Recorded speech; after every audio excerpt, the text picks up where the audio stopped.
Dos palabras que garantizan la atención del espectador al comienzo de un vídeo. Cazar nazis. Queridos amigos, amigas, es difícil encontrar un acto con más aprobación universal que el de llevar ante la justicia a algunas de las figuras más odiadas del régimen nazi, incluso décadas después del final de la Segunda Guerra Mundial. Hoy en día esto suele producirse con hombres de geriátricos sentados en salas de tribunales después de que se haya descubierto su verdadera identidad y se hayan llevado a cabo negociaciones políticas. Pero nuestra historia de hoy es muy pero que muy diferente. Es el relato de la que quizás haya sido la caza de nazis más audaz de toda la historia. Una operación de caza y captura que acabó con el apodado arquitecto del Holocausto, que finalmente fue juzgado en suelo israelí. Una semana antes de que acabara el mes de mayo de 1960, el primer ministro israelí David Ben-Gurión hizo un anuncio que conmovió al mundo. La noticia de que el hombre capturado por agentes israelíes en Argentina no era otro que el criminal de guerra nazi Adolf Eichmann reabrió heridas que apenas habían empezado a cicatrizar. Justo 15 años después del final de la Segunda Guerra Mundial, cuando los verdaderos horrores del Holocausto se revelaron por completo, la implacable persecución de Israel hacia quienes consideraba responsables había dado por fin sus frutos. El hombre de mediana edad, delgado y casi calvo que se encontraba bajo custodia no se parecía en nada al que 20 años antes había desempeñado un papel clave en el mayor caso de genocidio jamás conocido. La historia de cómo los agentes del Mossad, el Instituto de Inteligencia y Operaciones Especiales israelí,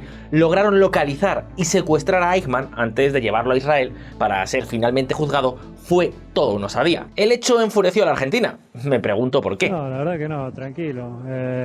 Creo que quedó visto lo que pasó. Pero condujo al primer enjuiciamiento en directo de un criminal nazi dentro del Estado hebreo. Con todo el juicio televisado y los horribles detalles de la participación de Eichmann en la solución final, este fue un momento enormemente importante para la joven nación de Israel.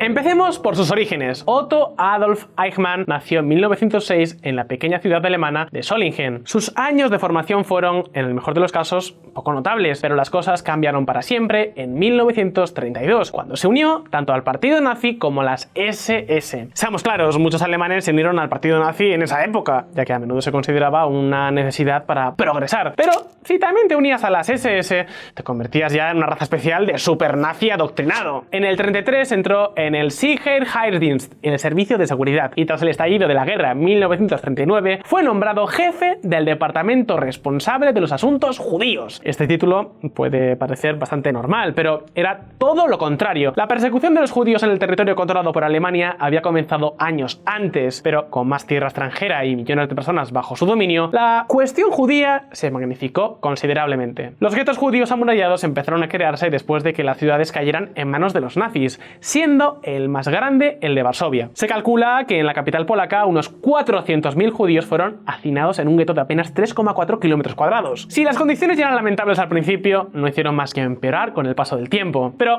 como todos sabemos, la historia se vuelve horrenda a partir de aquí. Gradualmente, los nazis construyeron campos de concentración a gran escala con cámaras de gas capaces de matar a entre 700 y 800 personas a la vez. El más infame de ellos fue el de Auschwitz, donde se asesinó a alrededor de 1,1 millones de personas entre el 41 y el 45. Y el responsable de la logística de este macabro centro no fue otro que Adolf Eichmann.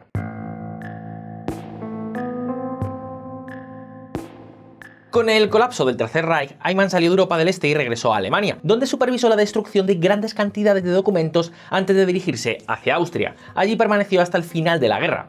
Los detalles de lo que ocurrió después son un poco imprecisos, pero se sabe que primero fue capturado por los aliados, aunque su verdadera identidad permaneció oculta porque utilizaba un documento falsificado con el nombre de Otto Eichmann.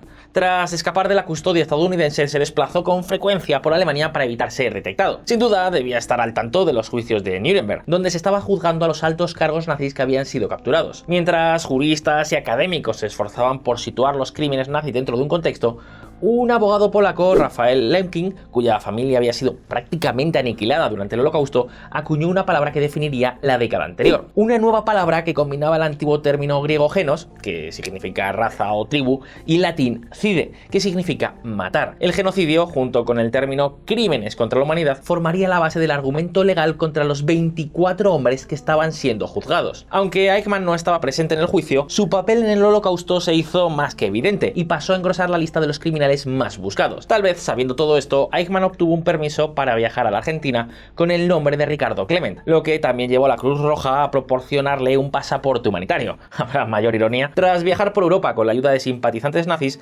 partió del puerto de Génova el 17 de junio de 1950 y llegó a Buenos Aires casi un mes después, el día 14 de julio.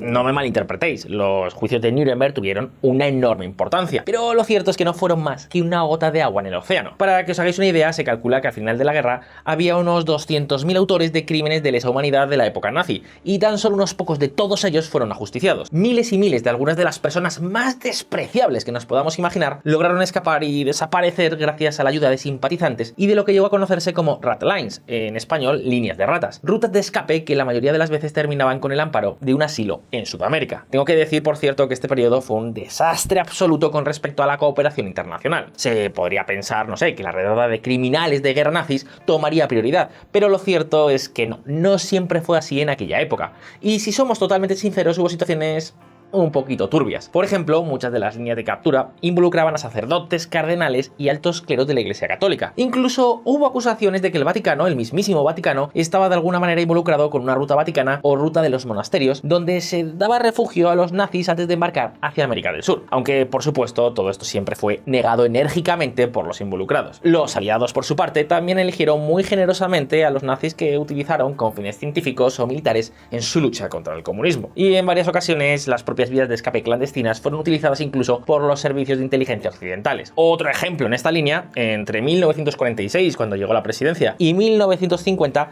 el presidente argentino y simpatizante del Tercer Reich, Juan Domingo Perón, ordenó la creación de líneas de escape que pudieran llevar a miembros del partido nazi a través del Atlántico hasta la Argentina, donde se mezclaban discretamente con la población local. Nosotros no tenemos que ser parte de esta corrupción. Por cierto, antes de continuar y con relación a este mismo tema, hay un último punto que me gustaría tratar.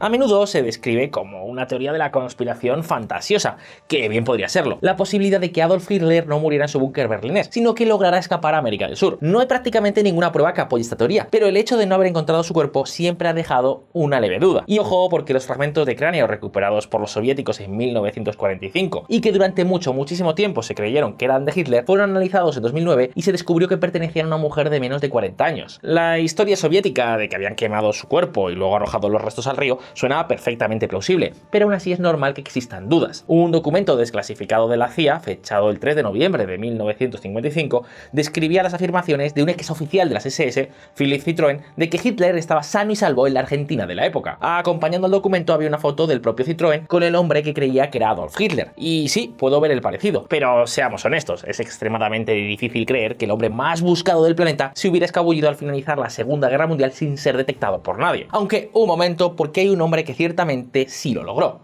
Adolf Eichmann.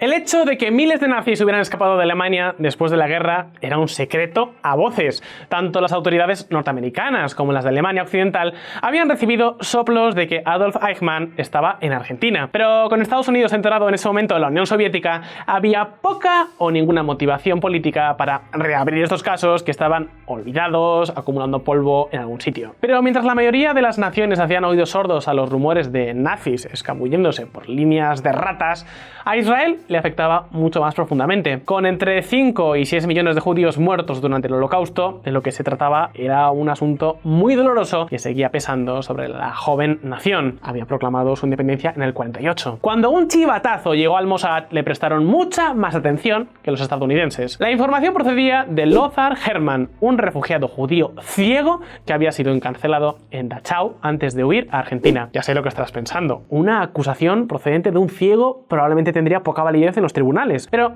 la historia es todavía mucho más compleja. La hija de Hermann había comenzado una relación con un hombre que resultó ser el hijo de Eichmann, y después de contrastar toda la información conseguida, Hermann estaba seguro de que era él. El Mossad necesitaba más pruebas, pero después de que la hija de Hermann les facilitó una dirección, enviaron agentes para que vigilaran al hombre conocido localmente como Ricardo Clement. Ahora bien, Para que os hagáis una idea de hasta qué punto su pasado nazi era un secreto a voces, Clement incluso había concedido una entrevista a un periodista de extrema derecha en el 52 en la que hablaba abiertamente de su participación en el Holocausto y de su falta de cualquier tipo de remordimiento. Aunque estos nazis no andaban por ahí enfundados en sus uniformes de las SS, mucha gente sabía exactamente quiénes eran. Con los agentes del Mossad siguiendo sigilosamente a Ricardo Clement, creció la seguridad de que habían encontrado a su hombre.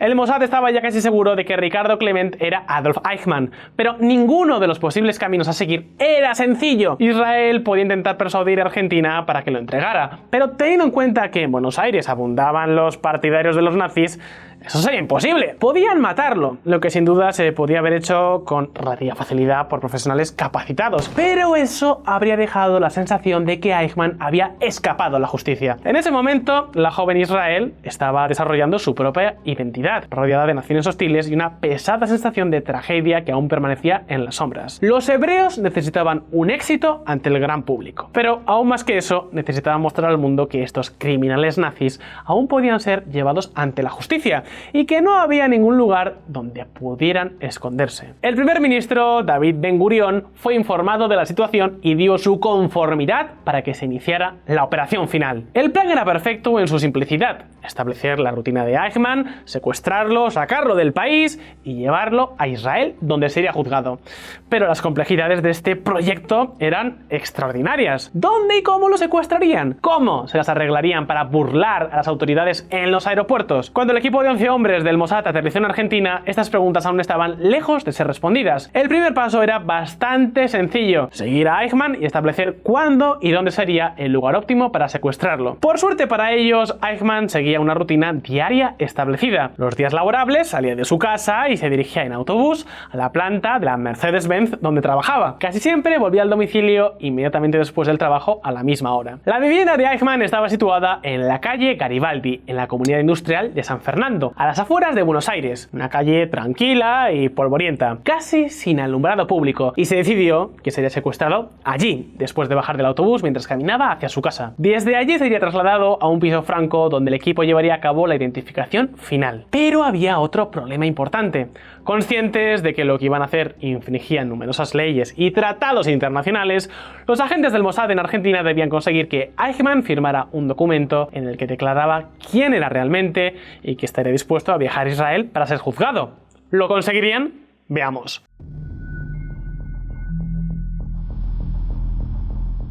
Una noche lluviosa en Buenos Aires, la noche del 11 de mayo de 1960, bajo una lluvia incesante, 3 agentes del Mossad esperaban en la calle Garibaldi. A uno de ellos, a Peter Malkin, se le había encomendado la tarea de acercarse a Eichmann en la calle. El autobús del que esperaban que bajara Eichmann llegó y se fue sin que él apareciera. Incluso antes de empezar, amigos, la misión ya parecía estar en peligro. En ese momento se tomó la decisión de esperar, y cuando el siguiente autobús llegó a la parada, descendió de él la delgada figura de Eichmann, que no tardó en dirigirse lentamente hacia su casa. «Momentito, señor», le dijo Malkin cuando los dos hombres se cruzaron. El alemán levantó la vista y en un instante Malkin se abalanzó sobre él, haciéndole una llave al cuello. Los otros 2 agentes aparecieron y juntos lo metieron rápidamente en un coche que les esperaba antes de alejarse a toda velocidad. En el piso franco, los agentes tuvieron a Eichmann cara a cara por primera vez, o a Ricardo Clement, como en un principio les dijo que se llamaba. Es importante recordar que todos y cada uno de los agentes del Mossad presentes en ese momento habían perdido a miembros de su familia durante el Holocausto. Sin ir más lejos, la hermana de Malkin y sus hijos habían muerto en Auschwitz, y estar en presencia de la encarnación del mal debió de ser un trago muy pero que muy difícil para todos ellos. En los días siguientes, amigos, varios agentes, y en particular Malkin, hablaron con Eichmann sobre el documento a firmar, pero este se mantuvo firme y en actitud obstinada y arrogante. No está del todo claro qué ocurrió y cómo sucedió, pero el caso es que cambió su actitud. De repente, Ricardo Clement reconoció ser Adolf Eichmann y, lo que es más, incluso firmó el documento en el que declaraba su identidad y su aceptación a ser juzgado en Israel. El documento comenzaba con estas palabras: «Yo, el abajo firmante, Adolf Eichmann, declaro por mi propia voluntad que, en vista de que se ha conocido mi verdadera identidad, me doy cuenta de la inutilidad de seguir intentando huir de la justicia. Me declaro dispuesto a viajar a Israel y a ser juzgado ante un tribunal competente». Una vez firmado el documento, el último obstáculo que quedaba era sacar a Eichmann del país. Una vez más, el plan parecía sencillo, pero estaba lleno de peligros y posibles contratiempos. Un avión israelí les esperaba en Buenos Aires bajo la apariencia de una misión diplomática. Había volado supuestamente para la celebración del aniversario de la Revolución Argentina de 1810. Todo lo que necesitaban los agentes del Mossad era vestir a Eichmann con un uniforme de la aerolínea y suministrarle suficiente sedante como para que pareciera borracho, de modo que pudiera hacerse pasar por un piloto que había disfrutado demasiado del Malbec, el famoso tinto de la zona. Pero amigos, esto era un tanto delicado, por decirlo de alguna manera. Demasiado sedante podría matar a Eichmann o despertar las sospechas de los guardias del aeropuerto. Demasiado poco y podría despertarse antes de lo deseado. La difícil tarea de mantenerlo narcotizado recayó en el doctor Jonan Elian, un hombre que ya había estado en esta situación en otras ocasiones. Por ejemplo, en 1954 formó parte del equipo que capturó a Alexander Israel, un oficial del ejército acusado de intentar vender secretos militares israelíes a la embajada de Egipto en Roma. En un avión de regreso a Israel, Elian administró un sedante que mató al detenido, pero una investigación del gobierno absorbió al anestesista y la operación permaneció en absoluto secreto.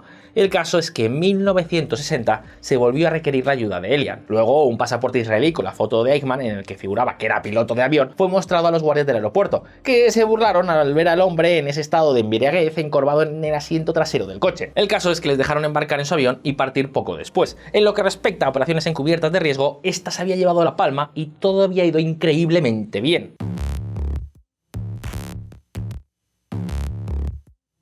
El 23 de mayo de 1960, el primer ministro David Ben-Gurión anunció que Israel no solo había capturado a Adolf Eichmann, sino que este se encontraba en el país y pronto sería juzgado. Inmediatamente surgieron preguntas sobre la legalidad de lo ocurrido. ¿Podía una nación secuestrar a una persona en el extranjero y juzgarla por cargos cometidos en un tercer país? No había prácticamente ningún precedente para algo así, pero una vez que Israel tuvo a su hombre, no estaba dispuesta a soltarlo. Argentina puso el grito en el cielo por la violación de su soberanía, pero el hecho de albergar a conocidos criminales nazis tiende a ponerte en desventaja frente al mundo. Y teniendo en cuenta que todavía quedan muchos hombres de cuestionable reputación vivitos y colando en el país, hizo que Argentina finalmente se echara para atrás. Lamentablemente, repito, la corrupción, los árbitros y... La mayor duda era si el juicio debía celebrarse en Israel y si así fuera, sería realmente justo, pero el país estaba decidido no solo a juzgar a Eichmann, sino a televisarlo y mostrar al mundo lo que realmente había sucedido. El juicio comenzó en el Tribunal del Distrito de Jerusalén el 11 de abril de 1961. La defensa siguió un patrón similar al de otros nazis que habían sido juzgados antes. Sí, Eichmann había estado involucrado, pero simplemente había seguido órdenes. Él no había matado a nadie. Vale la pena señalar que no fue un juicio arbitrario. Aunque pudiera haber dudas sobre la naturaleza de su secuestro, la acusación contra Adolf Eichmann siguió la ley al pie de la letra. Las pruebas y la incesante cantidad de información espantosa relatada por los supervivientes de campos de concentración no solo implicaron a Eichmann de manera irrefutable en la solución final,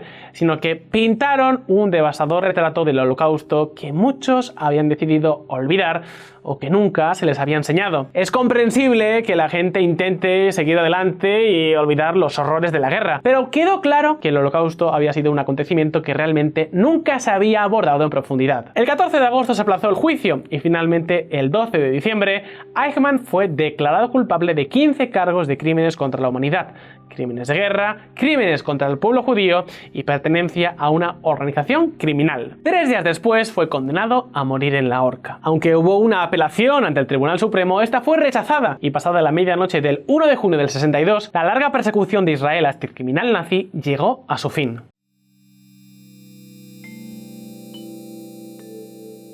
El juicio de Adolf Eichmann fue enormemente importante para el Estado de Israel. Había demostrado al mundo que estaba dispuesto y era capaz de localizar a los criminales de guerra, incluso cuando las naciones de todo el mundo hacían la vista gorda, y también que los procesaría con todo el peso de la ley. En lugar de con la rabiosa venganza que muchos podían presuponer, Israel actuó con moderación y un grado de decencia que debe haber sido más que difícil para los afectados. También inició un esfuerzo mucho más concentrado para localizar a los nazis que aún seguían sueltos. Un grupo conocido como los cazadores de nazis comenzó a rastrear y encontrar el paradero de los criminales nazis, y a lo largo de las décadas consiguieron numerosas condenas, entre ellas la de Klaus Barbie, apodado el carnicero de Lyon.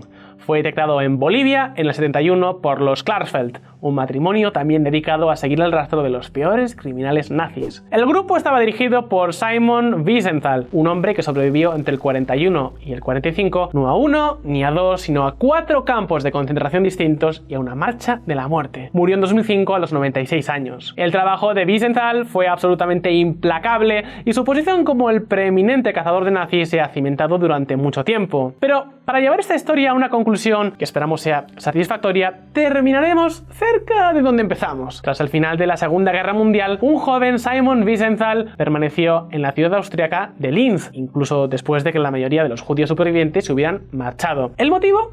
Le interesaba vigilar a una familia que también había permanecido en la ciudad.